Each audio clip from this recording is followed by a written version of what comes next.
There was a significant moment yesterday as we talk about everything going on in Georgia right now when the Republican governor there, Brian Kemp, dismissed calls in no uncertain terms from some far-right state lawmakers to impeach the district attorney prosecuting these 19 co-defendants. That's Fani Willis. During a press conference yesterday, Governor Kemp argued that calling for a special session to remove Willis from her position is not only not feasible, it may ultimately prove to be unconstitutional.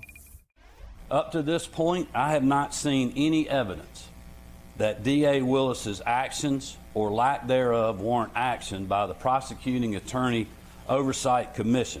The bottom line is that in the state of Georgia, as long as I'm governor, we're going to follow the law and the Constitution, regardless of who it helps or harms politically. In Georgia, we will not be engaging in political theater that only inflames the emotions of the moment. We will do what is right. We will uphold our oaths as public servants. And it's my belief that our state will be better off for it. Let me just say this.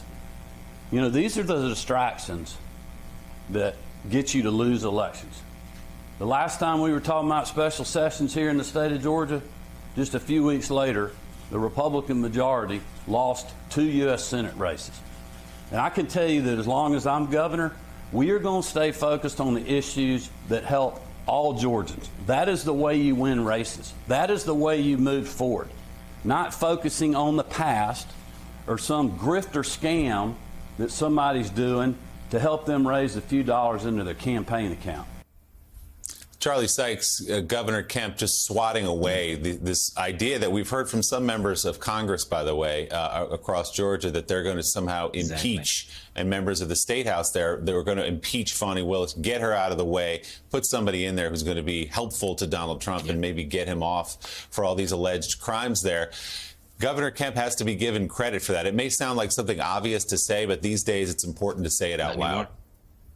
No, it's not obvious anymore. It is extraordinary, and it obviously is a very implicit or explicit shot at what's going on in Congress right now, where Republicans in Congress have really embraced the idea of obstruction as part of their agenda, talking about defunding the special prosecutor. So what you had there was a reality check from what Republicans used to sound like in many of these in many respects. And of course, you know, the Georgia Republican Party has paid a huge price for this kind of demagoguery, for this kind of obstruction of justice. So it was a very, very strong statement. And again, the contrast between Georgia Republicans and, say, Arizona Republicans, or what's happening to the Republican Party in Michigan or Pennsylvania, is really striking. And I think it does go back to that January 5th election and the midterm elections, where Republicans lost winnable elections because they decided that they were going to play these kinds of games. You know, they messed around and found out what the consequences were. But I think that in the short term, this is good news that you have a Republican governor standing up against these attempts to have the legislature come in and basically defund the prosecution, defund the law enforcement apparatus in the state that's trying to hold people accountable.